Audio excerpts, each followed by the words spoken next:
Boa tarde a todos. Muito bem-vindos à nossa 19ª live, a primeira do ano de 2018. Meu nome é Uli Holtz, eu sou terapeuta, psicoterapeuta e consteladora, trabalho com constelações familiares. E antes de começar a introduzir o tema hoje, eu gostaria de contar um pouquinho do meu trabalho. Então eu trabalho em Sorocaba, eu sou de Sorocaba, e trabalho com constelação familiar tanto no grupo quanto individual, com os bonequinhos e também pela internet. Então, uma vez por mês, eu faço esse trabalho no grupo em Sorocaba, toda terceira segunda-feira do mês, a partir das 19h30, e o endereço é Rua Voluntários de Sorocaba, 333, no centro. Então, se vocês tiverem vontade de conhecer esse trabalho no grupo, é só entrar em contato comigo, o telefone, o WhatsApp, é DDD 15 991 11 5467. E uma vez por mês eu também facilito constelações no grupo em Itu, na cidade de Itu. E sempre em Itu costuma ser no último final de semana de cada mês, ou então, conforme a agenda também, eu facilito as constelações em Itu, no espaço Hatha Yoga. E lá, diferente de Sorocaba, onde a gente tem uma data fixa, que é sempre a terceira segunda-feira, em Itu, um mês a gente faz num sábado à tarde e no mês seguinte a gente faz no domingo, porque existe uma demanda do grupo lá, né? Tem gente que trabalha de sábado e prefere acompanhar as constelações de domingo. E tem gente que tem aquele famoso almoço de domingo com a família e que prefere participar das constelações no sábado. Então a gente vai alternando em Itu, mês sim, mês não, né? Então sábado ou domingo. No meu Facebook, que é Uli Holtz, Constelações Familiares, que é a minha página, vocês têm ali toda a programação de eventos, tem também os vídeos anteriores, se vocês quiserem assistir, e também facilito as constelações no setting individual, no consultório aqui em Sorocaba, com agendamento prévio, né? E também facilito constelação por Skype, se bem que hoje também tem tantas ferramentas, né? Skype, FaceTime, WhatsApp, Facebook. Então, as pessoas me procuram e a gente faz a constelação também por Skype. Daqui a pouquinho eu vou explicar também como é que isso funciona. Funciona da mesma forma, né? Que numa constelação individual com os bonequinhos, né? Na constelação individual a gente se utiliza desses bonequinhos Playmobil. E até a constelação mais, digamos, longínqua que eu já facilitei foi com uma pessoa, um brasileiro, que mora em Singapura e que tinha uma demanda profissional que ele queria olhar. Então foi muito interessante, né? Porque eu estava aqui na frente do computador às 10 horas da manhã e ele estava lá em Singapura às 10 horas da noite e a gente estava fazendo esse trabalho conjunto para trabalhar essa questão que ele trouxe. Então, é muito bacana, principalmente para mim, né, de ver como essa tecnologia aproxima e em tempo real a gente está junto e fisicamente tão distante um do outro. Então, é uma ferramenta bem bacana, eu faço bastante constelação, essa mais longe que eu falei, Singapura, mas aqui em estados brasileiros, Estados Unidos, Inglaterra, e geralmente, claro, com brasileiros, né, que acabam sendo indicados por outras pessoas e chegam até mim por esse caminho.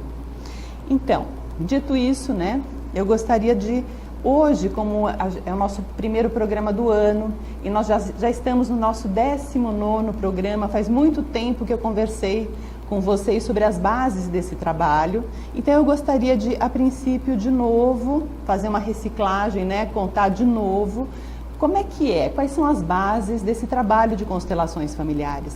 Porque sempre me perguntam, de novo, pessoas novas que não conhecem o trabalho, que entram em contato e que querem ter mais informações. Então, o trabalho das constelações familiares, a constelação familiar, ela é utilizada por nós como um método de terapia breve. E um método onde a gente olha para a nossa história ancestral, ou seja, padrões familiares herdados que inconscientemente a gente repete. E de repente repete encrencas, histórias que já aconteceram atrás, de forma inconsciente. Então, o Bert Hellinger, que é o criador desse método, que trouxe, na verdade, essa visão sistêmica, que percebeu 3 leis básicas que regem os relacionamentos. E ele chamou essas 3 leis básicas de ordens do amor, ou seja, todos os relacionamentos, eles são regidos por 3 leis básicas. E essas 3 leis, a primeira delas é a lei do pertencimento, a segunda lei é a lei da hierarquia e a terceira lei é a lei do equilíbrio entre o dar e o receber, a lei do equilíbrio entre o dar e o tomar, e também é conhecida como a lei da compensação. Então, tudo o que acontece no nosso sistema familiar, todas as nossas encrencas, todas as nossas questões, elas têm um fundo na desordem de uma dessas leis. Então, a primeira lei, que é a lei do pertencimento, o que ela diz? Ela diz que todo mundo tem direito a pertencer ao seu sistema familiar. E as encrencas, elas acontecem onde existem exclusões no sistema familiar. E o que é uma exclusão? Eu vou dar hoje um exemplo diferente, porque eu costumo usar quase que sempre o mesmo exemplo, mas hoje eu vou me referir a exemplos de doenças. Então, por exemplo, uma esquizofrenia. Qual é, dentro dessa visão e dentro dessa experiência, porque até se vocês assistirem as outras lives, eu acho que a primeira e a sexta, eu conto um pouquinho de como é que funcionam esses laços inconscientes. Se der tempo eu me aprofundo nisso, senão vocês assistem lá, ok? Então o que acontece? Que na esquizofrenia, a gente percebe, o Bert Hellinger percebeu nesse trabalho de constelação familiar, que ele trouxe, digamos, ele experimentou, ele entendeu essas leis através da prática. E vocês ouvem lá, senão depois, se der tempo, eu explico. Mas o que ele percebeu? Que a esquizofrenia, ela traz uma dinâmica de assassinato dentro da família, onde essa pessoa esquizofrênica, ela é como se ela representasse o assassino e o assassinado, ou seja, o algoz e a vítima ao mesmo tempo dentro de si mesmo. Então ele tem momentos onde ele está calmo, tranquilo, como se ele representasse a vítima daquele fato, e outras horas ele tem aqueles rompantes de agressividade, onde é como se ele honrasse, e esse honrar, eu vou usar termo técnico, tá, de constelação, pessoal, é como se ele honrasse aquele algoz. Então, ele é 2 ao mesmo tempo. Eu não sei se vocês estão acompanhando a novela também, né, a novela das 9, onde tem um personagem ali que ele traz essa fala de, parece que eu sou 2. E o esquizofrênico, ele traz essa fala, parece que eu sou 2. E, na verdade, ele se identifica com uma história ancestral, né, uma história antiga, uma história mais para trás, onde aconteceu um assassinato dentro da família dele. E onde existe, por exemplo, dor, então existe um assassino na minha família, ou um assassinado na minha família. E, às vezes isso aconteceu entre irmãos, isso aconteceu entre cônjuges, né? Um assassinato passional. Existe uma tendência de que isso vire um segredo. Então ninguém fala no assunto, isso fica completamente escondido embaixo do pano, ou seja, excluído, não tem direito de pertencer. E alguém que nasce depois, e aí também eu expliquei nas outras lives, mas eu vou dar só uma explicação básica, né? É como se uma pessoa que vem e que nasce nesse sistema familiar, se ele vibra limalha de ferro, ele se atrai pelo ímã. Então, quem nasce depois, digamos que se identifica por ressonância, né, pela lei da atração, com aquela encrenca com a qual ele tem sintonia.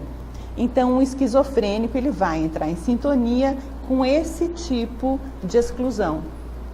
E quando a gente, numa constelação, traz e percebe, por exemplo, digamos que seja uma morte, um assassinato, um crime passional. Então, quando este cliente olha e vê numa constelação o que aconteceu, e aí o que a gente faz? A gente oferece o que o Bert Hellinger chama de falas de cura, falas de poder, que são falas que colocam as coisas no lugar. Uma fala do tipo, eu vejo vocês no meu coração, eu sei que isso aconteceu e que isso foi muito difícil, mas vocês pertencem, vocês também fazem parte. Essa história também é a minha história. E eu honro tudo do jeito que foi. E aí, se a pessoa deixa, digamos assim, traz de volta, e esse trazer de volta é uma coisa sutil, tá, pessoal? É uma coisa que você, quando eu ofereço uma fala, por exemplo, para quem tem essa história presente em si, quando a pessoa repete isso e diz, eu sempre soube, eu sempre vi vocês, mas eu deixo vocês com o que é de vocês e sigo a partir de hoje em honra a vocês. Na minha vida, construo algo de bom com a minha vida, apesar da dor de vocês. O que a pessoa fala? Ela diz, olha, eu não sei exatamente o que aconteceu, mas parece que isso me deu um alívio, que ficou mais leve. É muito difícil, né? Eu vi pouquíssimos casos de pessoas que têm esquizofrenia e que, digamos, saram dessa condição. Mas uma constelação familiar, ela pode, muitas vezes, ela ajuda muito e ameniza muito os sintomas. Outro caso de exclusão, né, é crianças com autismo, né? O autismo, ele traz uma história de exclusão de alguém anterior, né? Antigamente, quando uma pessoa, uma criança nascia com algum defeito genético ou uma pessoa tinha algum problema psiquiátrico, muitas vezes essas crianças ou esses jovens ou essas pessoas, elas eram escondidas da sociedade. Então elas viviam num porão ou viviam num sótão, trancadas, e alguém da família ia alimentar. Então qual é essa dinâmica? Uma pessoa assim que viveu em clausura o tempo inteiro, sem contato com as pessoas, ela não teve chance de falar, de se comunicar, de se expor no meio. E um autista, o que ele traz? Ele traz uma identificação com uma história desse tipo na família dele.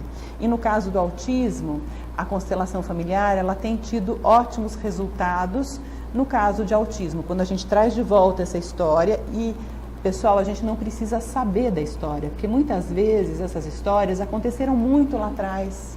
A gente nem sabe delas. Elas viraram segredo de família, elas viraram mitos.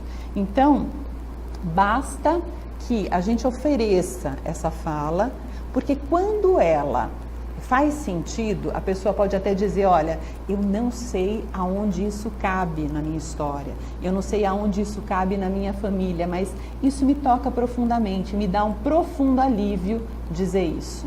Então a gente já sabe que existe e a gente não precisa saber dos segredos, basta que a gente diga, eu honro os segredos da nossa família. Eu digo sim a tudo exatamente como foi.